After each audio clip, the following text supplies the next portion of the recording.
What's up, everybody? So today I got educated just a little bit, so I'm trying to maybe share a little bit of that with you. Stay tuned. You might learn something you didn't know. I didn't know about this.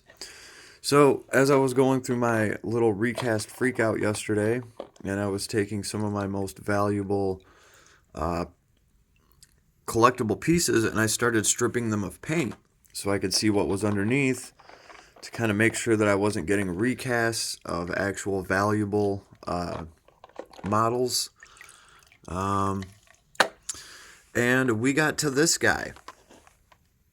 Here's my squat. Finally got his arms apart. All right, I still have to get some glue and some paint off of him, but he looks all right.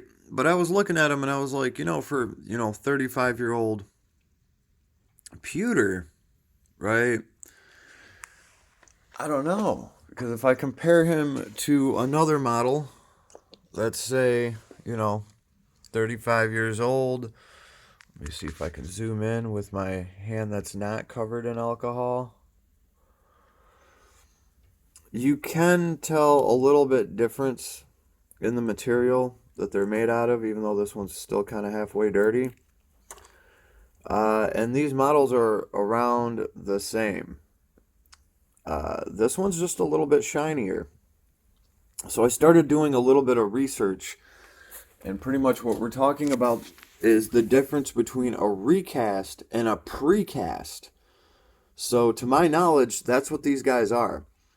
They're not made out of pewter. This is actually made out of lead and something else.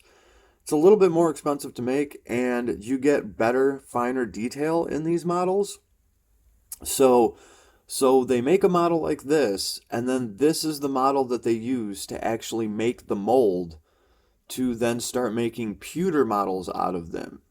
So that is pretty cool. This model is the model to make more models off of, which kind of makes sense because this guy was unreleased. It seems like they were just making the core model and sending him out so that they could make molds of him and then actually start producing him.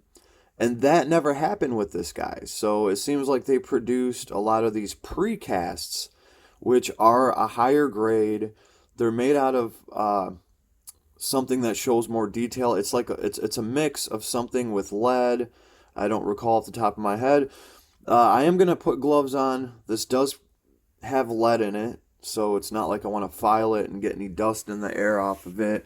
I am gonna want to wear gloves, and I do have a box of gloves upstairs I'm gonna go get. But I thought that was just very cool. There's another one of these that's going up on auction. There's 4 days left of it, and it's almost at $100. So whoever gets that auction one is already paying more than what I got mine for. So now I'm just gonna try to scrub them and get them all clean. But that is why this guy looks a little bit different. Having actual lead in him, he looks a little bit different than some of the other 40-year-old models that I have. I was a little worried because he looked a little shiny at first, and then after I did some research and looked at the other one that's for sale right now, I was like, oh, bet.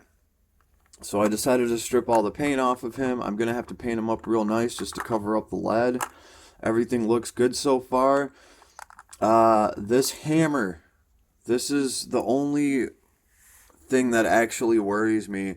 This hammer wants to bend. Now, this hammer is not broken. It's never been broken off here, or else it wouldn't be bending like that. If somebody had glued this back together, it would just snap instead of bending back and forth. But I don't want to bend it anymore because I'm scared it will snap off. That would greatly decrease the value of this model if there was a part that was actually broken on it.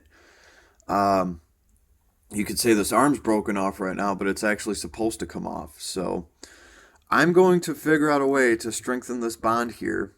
I don't know which glue or chemical I'm going to use, but I'm going to do something with this. I just got to be super careful about it. I almost have all the paint off of it. If I even take a toothbrush to it the wrong way, it'll start bending the hammer in a little bit. So that's what I have to worry about. Super fragile. This model's worth a ton, so I don't want to break this thing. So I got it here soaking in alcohol so I can keep an eye on it. I'm going to wash it off, figure out a way to strengthen it there. And then we're going to be priming and painting this guy because I do need to cover up that lead. But yeah, these precast models, they are going to be a little bit more shiny because they have lead in them and something else. It's just something that holds detail better. And obviously, off of these is what they actually make the mold for. So, recasters would love to get their hands on one of these, especially the one that's up on eBay right now. I'm not going to lie, I'm a greedy son of a bitch. I'd like to have that other one as well. It comes in pieces, fresh, not put together.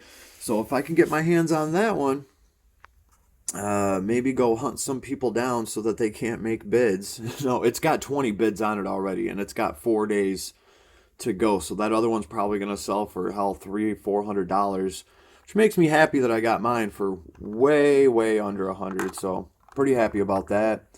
But now I just need to spruce him up. It's nice to actually get his arms apart so I can get in here, clean all the glue residue, and just, yeah, this guy is getting painted before he gets put together. He just deserves that kind of attention and detail. So yeah, precast versus recast. And I'm sure I'm saying precast and it's called something else, but uh, just some food for thought, just a little FYI, just a little bit of information for those out there looking to pick up some of these models that seem to be gaining value at an alarming rate. I'm looking at models that I bought. Here, we'll give you guys a simple example here.